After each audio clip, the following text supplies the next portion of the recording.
Okay, picture this. You're sitting in the exam hall, the clock is ticking, and you turn the page to see an 8-mark integration question, specifically calculating the volume of revolution about an axis.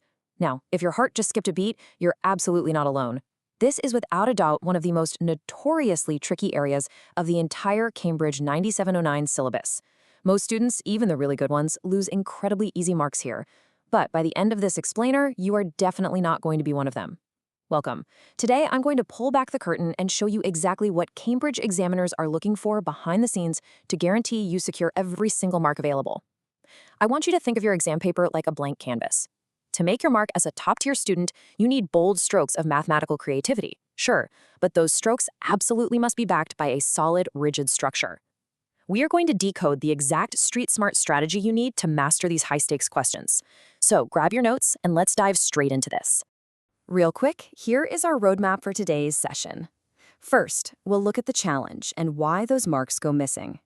Second, the strategy reveal. Third, the transformation where we fix broken answers. Fourth, a quick interactive workshop. And finally, the final system and some crucial examiner warnings. Let's get to it. Act 1, the challenge. Let's talk about why multi-stage analysis completely traps even the most prepared students. I want to pose a really critical question to you right now. Think about it. Why do students find multi-stage analysis and those precious method marks so incredibly hard to secure?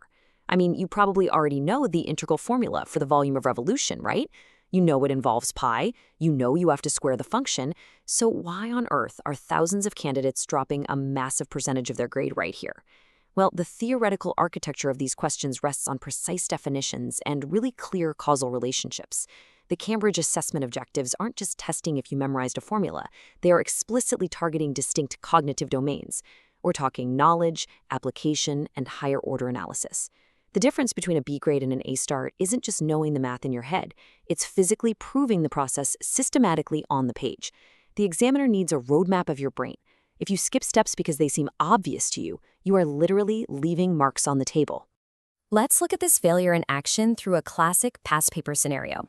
I want you to meet two students. On the left, we have Alex. Now, Alex knows a ton of math. When asked to find the volume of a curve rotated around the x-axis, Alex just overloads the answer with raw calculus facts. He just starts integrating wildly. There are no limits explicitly defined at the start. There is no explanation of finding the intersections first. It is just a chaotic, messy dump of numbers. It completely lacks systematic analysis. Now, on the right, we have Sam.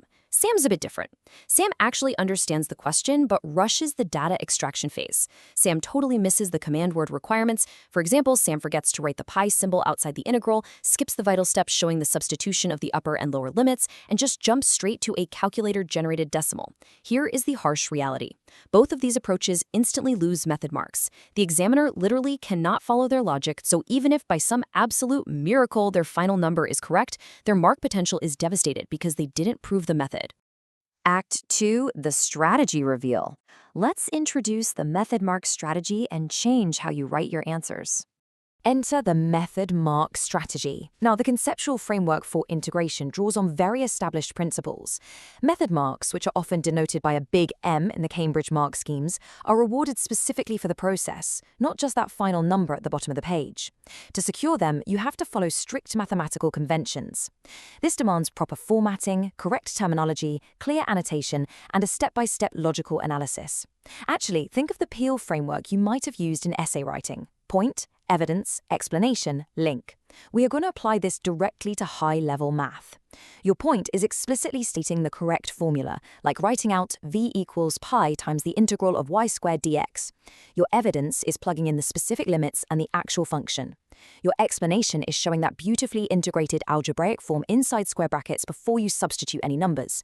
And finally, your link is evaluating it to the final precise value, linking it right back to the context of the question. The architectural breakdown of the problem is just as vital as the final answer. And this Peel framework perfectly illustrates our next core principle. Look at this quote pulled directly from the principal examiner reports. Candidates referencing cross-topic connections achieve significantly higher marks. Listen to that. Volume of revolution is almost never tested in total isolation. To get your limits of integration, you usually have to use coordinate geometry to find exactly where a curve intersects an axis or another line. Or you might have to use trigonometric identities, like double angle formulas, to square a trig function before you can even begin to integrate it. If you explicitly document these steps on your paper, showing the examiner exactly how you are connecting different syllabus areas, you essentially force them to give you those method marks.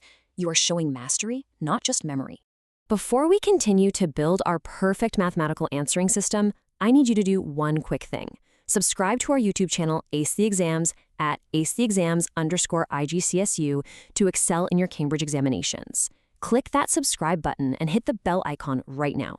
Act 3, the transformation. Let's look at the deconstruct, solve, evaluate system. All right, this is it. This is the ultimate problem-solving sequence that examiners are desperate to see on your paper. We call it deconstruct, solve, evaluate. Let's break it down.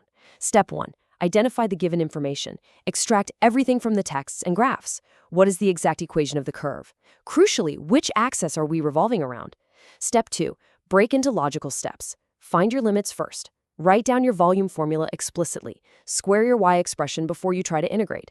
Step 3, solve systematically. Perform the actual integration really carefully, leaving it in its exact algebraic form with those big square brackets. Step 4, check for reasonableness.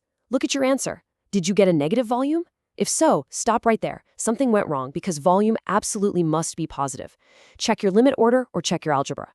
Step 5, make justified recommendations, or in pure math terms, evaluate your final answer clearly. State exact values like 16 pi first before you round it to 3 significant figures if the question requires it. By walking through this exact sequence, you methodically capture every single available mark. Visualizing this transformation is so crucial. Watch how the messy, raw fact dump on the left transforms. A poor format has confused terms, maybe the student is mixing up dx and dy because they're panicking, and there is zero annotation. The examiner is literally hunting for marks in a massive, confusing sea of numbers. Now look at the right side. This is the examiner-approved version. Look at the clear headings. It explicitly says finding limits of integration before it even starts doing the algebra. It shows the absolute correct terminology. It has annotated relationships. It physically shows the substituted upper limit minus the substituted lower limit in large, clear brackets. This right here is exactly how a student turns an ocean of red pen corrections into a beautiful, high-scoring column of green checkmarks. Stop scrolling. Subscribe to our YouTube channel, Ace the Exams, at acetheexams_IGCSE to excel in your Cambridge examinations. We've helped thousands of students improve by 2-3 grade boundaries. Join them right now by subscribing to at acetheexams_IGCSE and turn on all notifications so you never miss our weekly exam strategy sessions. Act 4, Interactive Workshop. Time to put you to the test with extracting the core data. Okay, take a look at the skills needed for a complex volume of revolution question. Usually you're hit with a curve, a shaded region, and maybe an intersecting line. The procedural framework here demands rapid execution of data interpretation skills. You need to extract information accurately from the visual graph under serious time pressure. Where exactly does the curve meet the line? You must interpret the relationships. Is the total volume going to be the volume of the curve minus the volume of the line, or is it just a simpler single shape? You have to draw evidence-based conclusions to set up your integral correctly. Listen to me on this. If you fail to interpret the visual graph correctly at the start, your incredible flawless calculus skills later on won't save you because you will be perfectly solving the entirely wrong equation. So how do we actually execute this under exam pressure without freaking out? Here is a highly powerful time management matrix for a standard 8-mark volume question. You generally have an 8-minute window. Minute 1, the data scan. Identify the information, extract the visual data, find those intersections, and clearly write out the core formula. Do not even touch your calculator yet. Minutes 2 through 6, that solid 5-minute block. Break into steps and solve systematically. Square the function, apply the integration rules carefully, substitute your limits, and document every single line of algebra. The final 2 minutes, check reasonableness and annotate. Did you remember the pi symbol? Are your positive and negative signs correct? Evaluate your final answer. This specific workflow turns an abstract strategy into a highly practical, time sequence that physically prevents you from panicking or rushing your math. Act 5, the final system. Let's look at the top examiner warnings so you don't fall into the same traps. Let's drill down on the top 3 easily avoidable mistakes that consistently drain marks from otherwise highly capable candidates. Number 1, students forget to include proper format. In a volume of revolution question, this literally means dropping the pi symbol from the formula halfway down the page, or forgetting to write dx or dy at the end of the integral. Examiners absolutely hate this because it makes the statement mathematically incorrect. Number 2, students forget to check format and presentation. If your panicked handwriting makes your integration limits look like exponents, or you skip showing the basic arithmetic of your substituted limits, you forfeit method marks. You have to present the evidence clearly. Number 3, answers are not specific to the context given. If the question explicitly asks for an exact volume and you give a rounded decimal because you just plugged the whole thing into your calculator, you immediately lose that final accuracy mark. And here is a massive examiner alert straight from the source. Candidates consistently confuse key terminology. Always define terms before using them in extended responses. Let me give you the biggest example of this. When a question asks you to rotate a curve around the y-axis, candidates constantly forget to rearrange the original equation to make x the subject. This means they end up integrating the wrong variable entirely. They also confuse their x and y boundary limits. It's a bloodbath for marks. But if you clearly define what you are doing, literally writing the words volume about y-axis on your paper and explicitly showing x squared equals before integrating with respect to y, you protect yourself from these catastrophic logic errors. Make your mathematical argument undeniable. Students who implement these mathematics strategies see an average improvement of 2 grade boundaries, but only if they practice consistently with our weekly videos. Here's your final reminder. Subscribe to our YouTube channel, Ace the Exams, at acetheexams_IGCSE to excel in your Cambridge examinations. Subscribe right now to acetheexams_IGCSE and click that bell. Don't let another exam pass you by. Also, drop a comment below with your target grade for mathematics and the biggest challenge you're facing. Our team responds to every comment. Like and share this video with a study partner. Ace the Exams, your Cambridge success starts here. I want to leave you with this final provocative thought. The next time you sit down, crack open a Cambridge mathematics past paper, and stare down a massive integration question, ask yourself, are you just solving for a number, or are you proving your method? The final number is just the destination. The method is the journey the examiner is actually paying for with those marks.